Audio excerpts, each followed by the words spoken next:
atmosphere we had all together yesterday. Ladies and gentlemen, we're going to have a report back from the breakaway stations of yesterday. And I would like to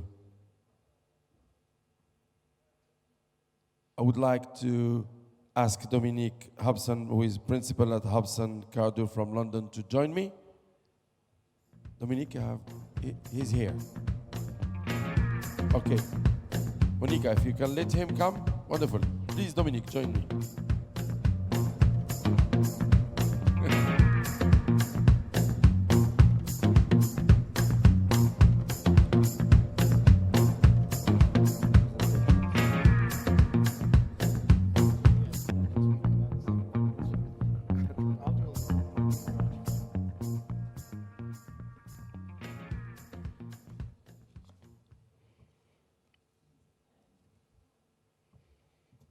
Are you ready to start? Are you ready to start? Wonderful. So, maybe a summary of previous day discussion and just remind people that we can find a lot of content on the website. A lot of content on the website, the newsletters, but also a lot of articles and a lot of content. So, if you want to have some content from the conference, also do not hesitate to go back to the website. You're going to find a lot of content and very useful content. Mm-hmm. The mic is yours. Thank you.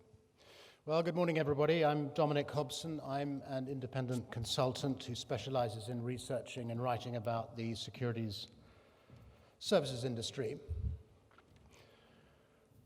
The question is, what did I learn yesterday?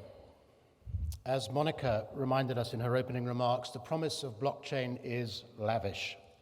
It is decentralize, disintermediate, dispense with reconciliation, allow issuers to see who owns their company, and allow investors to see how much of the company they own and what it is worth. And as Joe Lubin added, that promise is at hand. In other words, the end of your world is at hand. Now is the time to get involved, he said. The world is experiencing an inflection point in the nature of trust. CSDs have the opportunity, he said, to be agents of change. Now, Chris Church agreed with him, and I suspect he and Joe Lubin probably don't agree on that much about how to implement DLT in the real world. But Chris said everybody in this audience is going to be facing the implementation of these technologies in the next 5 to 10 years. And if you're not looking at these technologies, you should be worried, because all of these technologies are going to merge. Blockchain will converge with AI and machine learning in the cloud. Now, for any of us who share that conviction or who feel the fear that threat engenders, the challenge for CSDs is the same as the one Mr. Lee of KSD set for us in the very first session on the first day of this event. Are we brave enough to make that future, or will that future break us? Now, those of us who've read a little about religious and political messianism will recognize the idea at the heart of what Joe Lubin had to say: a richer, happier, redeemed future in which all contradictions are resolved, wealth accelerates exponentially and is fairly distributed, and all companies, all families, all people, great and small, live as one, or at least as nodes on one network. In a way, blockchain enthusiasts are the Bolsheviks of our time, looking forward to that great day when the old world dies and the new world is born. It's why at the height of the blockchain hype a couple of years ago, the cynics used to joke that blockchain would solve everything, including world poverty. Well, Joe Lubin laid out a pretty compelling vision yesterday of how it might do exactly that. And I confess my heart is with the Bolsheviks, and so is so much of my head. But I have not failed to notice the skeptics among us. I know that plenty of us are weary of hearing about new worlds and long instead for real-world implementations. Now, as Gokce Liris pointed out yesterday, may not be the time to get involved. It may be the time to get practical. And as it happens, and partly I think by accident, we dedicated a whole panel and a half yesterday to listing the practical obstacles to real-world implementations of new technologies. Never underestimate the sheer inertia of your organization, we were told. Never overestimate the attraction of your organization to the kind of people who know how to do blockchain and AI and smart contracts. It's not just the ties they won't wear. Don't forget your staff will be more frightened than excited about new technology. They expect to lose their jobs. And remember, your boss is not interested in failed experiments, however useful the learnings might be. Your clients will be even less enthusiastic about paying for you to innovate or even taking part in your proofs of concept. As John Sienna pointed out, the main users of CSDs, the custodians, are all still much too busy implementing regulation to invest much time or energy or money in your blockchain schemes. Not all participants in an ecosystem will be willing or able to move forward at the same time, was the very polite way in which Gerard Hartsink put it. Then there's the current modus operandi of the average CSD. Unless you're lucky enough to have started recently, most of your operational processes are the product of years, decades even, of workarounds, of stringing together technologies from different eras. And we were told yesterday repeatedly that there is no point in migrating broken processes onto a new technology. You have to fix the broken processes first. Because the single most expensive mistake you are likely to make is to use new technology to run old processes. But even after you've fixed those broken processes, you still have to convince the CFO to pay for the new system. And for him or her, the business case has to be not just meaningful operationally, but completely and utterly robust. For it must pass that stiffest of all tests, the corporate ROI hurdle. It gets worse. If you want to use quantum computing, Soren Mortensen told us, the regulators probably won't let you, because it would give you too unfair an advantage. Now, I suspect a lot of CSDs here will scarcely be thinking in those terms at all. If you're a small or mid-sized CSD, you'll have no control over your technology strategy at all. You're the prisoner of what the vendors choose to do. Those vendors may have gone open source, but as Alex Chernikov reminded us yesterday, that exposes you to all sorts of glitches in the code, what the developers call vulnerabilities. Even if you're a major CSD, you'll still have to pay an expensive consultant to navigate your way through the snake oil sellers.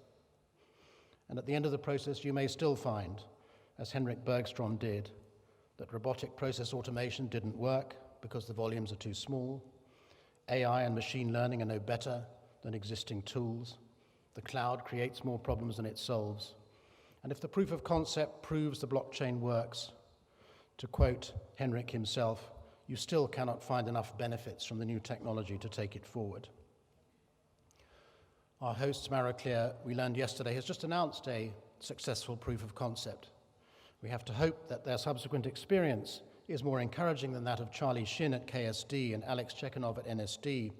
Both ran successful proofs of concept, but concluded that blockchain-based systems are not always cheaper or better than existing systems using traditional technology.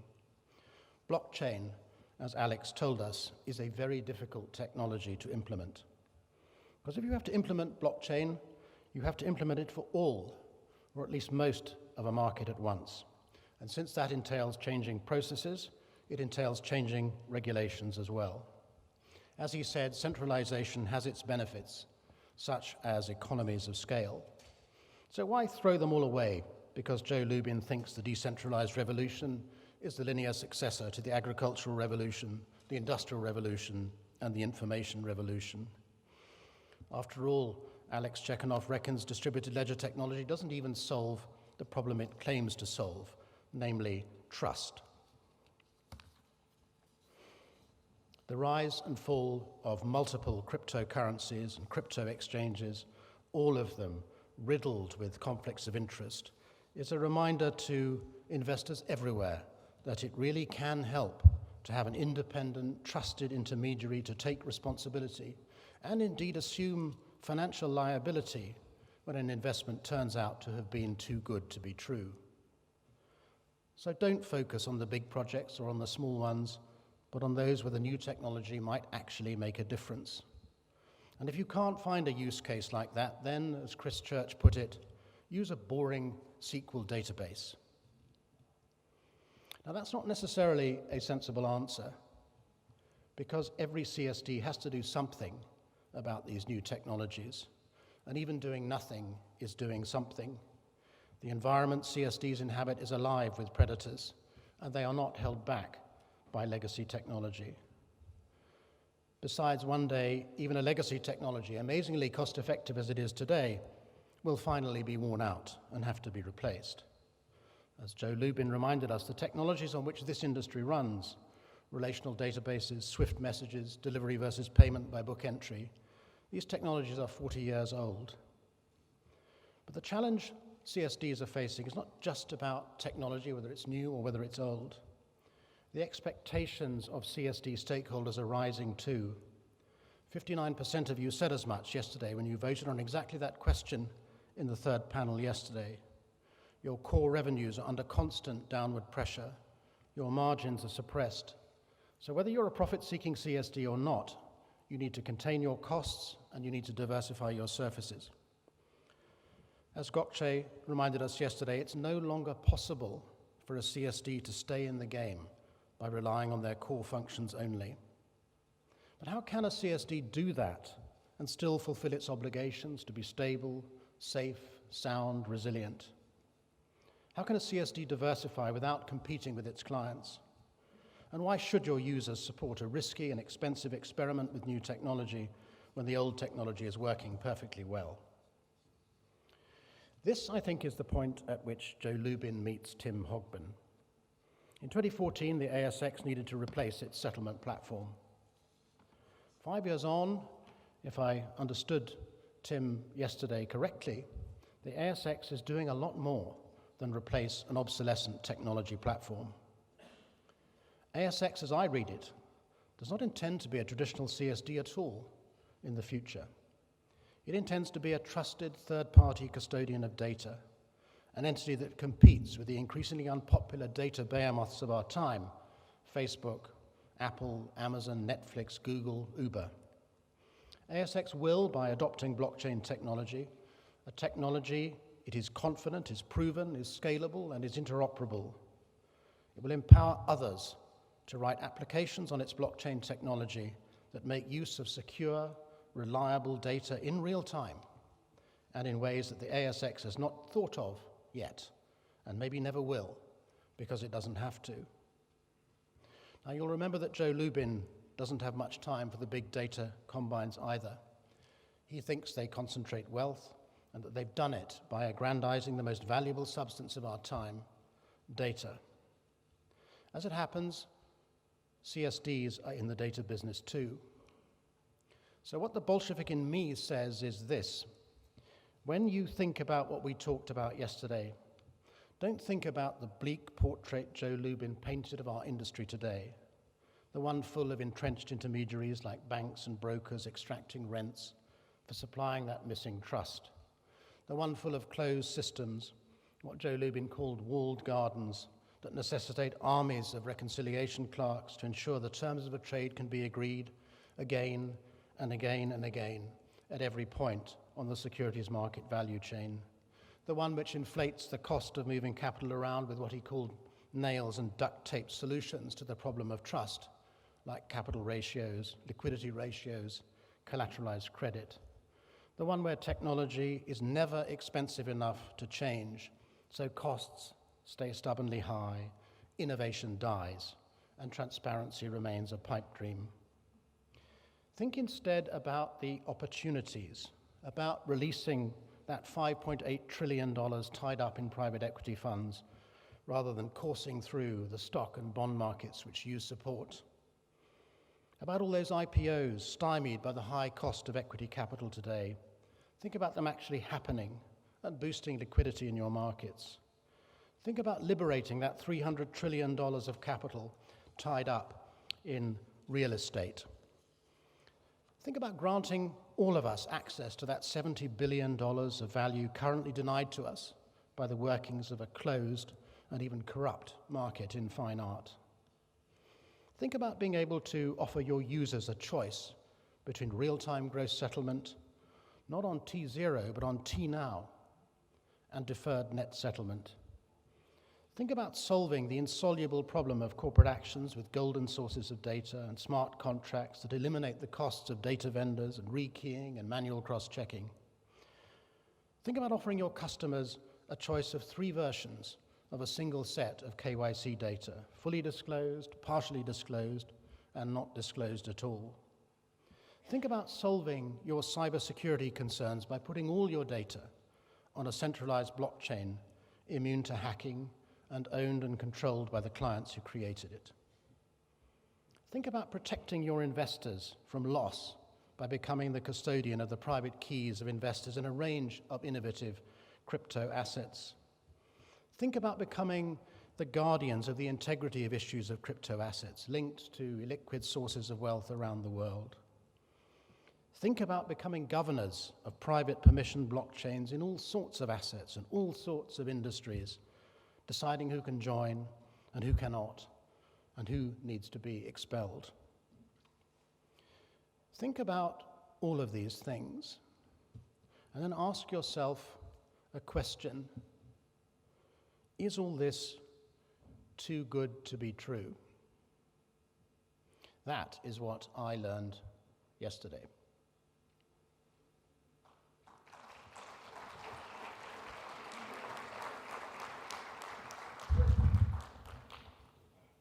Thank you. Now, I'm afraid you've got to listen to me again now, because I've also got to give you some feedback on our breakaway session yesterday afternoon.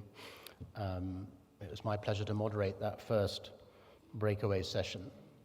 And I'd like personally to thank Juliette Cannell, who's sitting there at the front. Thank you, Juliette, for, I was going to say manfully, but I didn't really mean that, for manning the whiteboard on which all our brilliant thoughts were collected, and which I used to prepare these notes, which I'm now going to share with you. Our session was really on the challenges facing the CSDs today. It wasn't on the unknowable future of CSDs. I was very glad to leave that particular challenge to Vivek. And a lot of our discussion revolved initially around the question of CSD to CSD links. And that was in large part because we were lucky enough to have at least one glimpse at a possible future through a presentation from Boris Czerkaski of Infinitum Asset Services. And Boris has a vision, and in its final form, that vision is of a network of networks of CSDs that spans the planet Earth. In effect, it's a truly global securities settlement network of networks based upon regional clusters. And Boris explained in his presentation that he thinks we should begin that journey in Asia through the creation of an Asian Settlement Depository, or ASD. Now, members of our group were able to recall more than one failed initiative of this kind in Asia, let alone in the rest of the world, where these collaborative ventures tend to founder, in Asia in particular, on competition between financial centers. There were stories of failed networks of this kind or regional initiatives of this kind from Africa as well. Some of us were able to recall the GSTPA and others link up markets, both of which also failed for different reasons. Our group was convinced that political will, government support, was the main missing ingredient. But there was also a recognition based on experience that aligning regulatory regimes and operational procedures and processes is a necessary precursor to success with links of this kind. And that is, of course, one of the lessons of the one existing example of success. And it's a qualified success, but it is a success nonetheless, namely Target 2 Securities in Europe. That took a great deal of political will, it took a great deal of time, and it certainly took a great deal of money, and it is still not a complete project, as the Central Securities Depository regulation shows. But as Boris said, and in this he echoed our chairman here, Mr. Mohammed, he said, every journey starts with the first step. CSD people, I learned yesterday afternoon, are nothing if not practical, and Boris certainly got lots of advice, whether he wanted it or not. One concrete suggestion for him was that he map the operational frameworks and regulatory regimes of each of the countries in his proposed network to decide the scale of the gaps that would need to be bridged. Right at the end of our session, we took a vote by show of hands on whether we thought Boris's Asian settlement depository would become a reality within the next 5 years. And I have to say, this did not attract a lot of votes. I think, Boris, you were perhaps the only person who voted for the 5-year timetable. But there was a lot more support for it becoming a reality within 10 years. So this is a medium-term project, and I think Boris would be the first to admit, indeed he was the first to admit, that the obstacles to success are very great, but they can certainly be overcome, and you need a vision to guide you on your path towards that bold future. Once Boris had sat down, we began to explore the question of whether links work, and if not, why not? Every CSD in our session had links of various sorts, so we were able to draw on a lot of experience. At one level, what makes a link successful is blindingly obvious. If your link offers access to a fast-growing economy, everybody wants to invest in it, and it almost doesn't matter if the link is expensive or has operational mismatches or shortcomings. People just want access to the high returns and are prepared to pay for it. Stock Connect is a classic example of that type of link. The bridge between the ICSDs, Euroclear and Clearstream, which has been a troublesome conduit, I think, throughout my entire career in the industry, has some of the same characteristics. It's troublesome, but it works because it gets used and because it's useful. The reason most links fail or become dormant is simply because they attract too little traffic. That's obviously something of a truism, but we did discover some patterns, some basic patterns in what determines the success or failure of a link. Investment flows, we learned, create traffic. Dual listings do not. And one very interesting reason for that is a factor we don't often think about, namely national political protectionism, the fact governments don't actually want liquidity or revenues to be exported to another jurisdiction. And that can stop links being built altogether, let alone failing to succeed. Curiously, though, we also learned that outbound links can work better for smaller CSDs than inbound links. Again, that's a function of where the investment opportunities lie, but it does require a government which is, shall we say, has a liberal attitude to overseas investment. And as was pointed out to Boris, bringing operational, legal, regulatory, fiscal regimes at either end of a link into alignment will always increase the chances of success if the investment opportunities are actually there. In fact, we learned that one reason links fail is a lack of understanding, basic understanding of operational processes and procedures by people at either end of a link. Another factor in failure is that investors continue to use the alternative, namely the global custodian, sub-custodian networks. Now, custodian banks can offer settlement in commercial bank money, they can advance credit, they can offer a full one-stop shop service that includes asset servicing. Their relationships with clients are usually much deeper and more complex than those with CSDs, so they have many other levers to pull other than price. They can also overcome, at a price, operational incompatibilities and obstacles. In short, custodian networks remain formidable competitors to CSD links. Now, one possible solution to that competitive disadvantage we did discuss was to refurbish the links with new technologies, our old friends, blockchain and AI. It implies, I suppose, that links could start to service new investors, new asset classes. And I have to say that I don't think our group was particularly impressed by this prospect or this idea.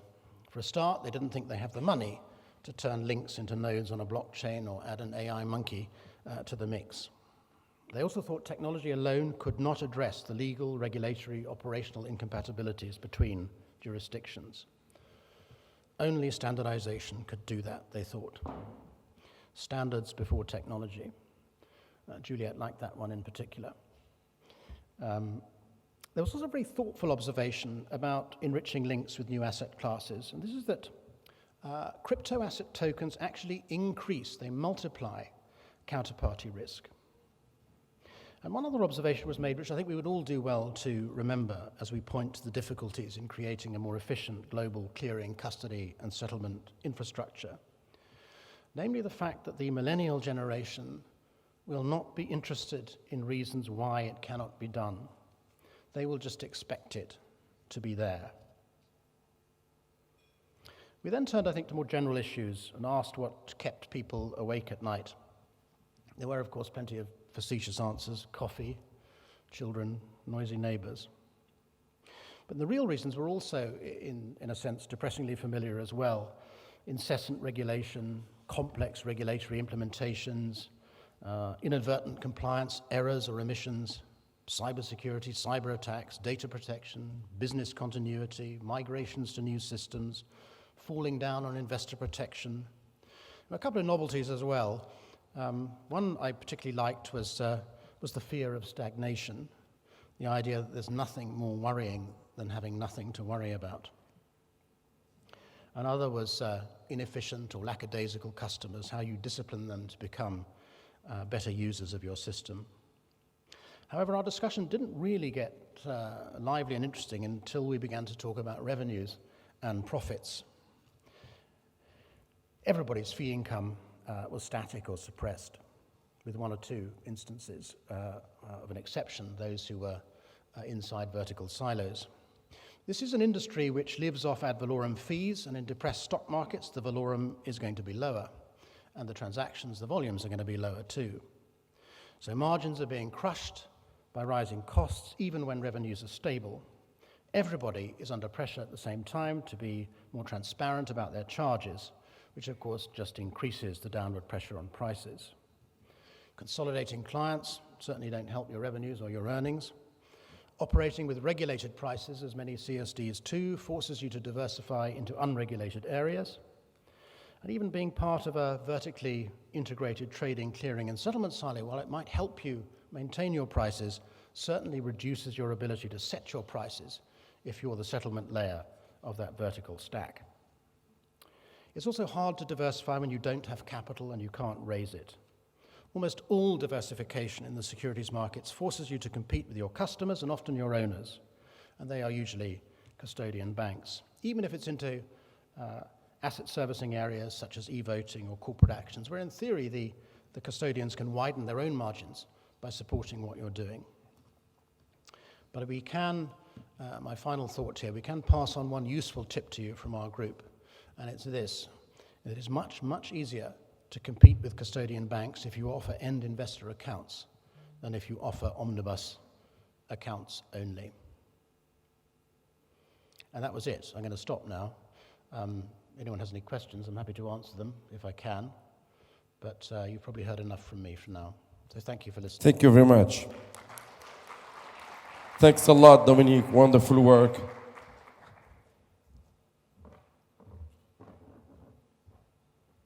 Thank you very much.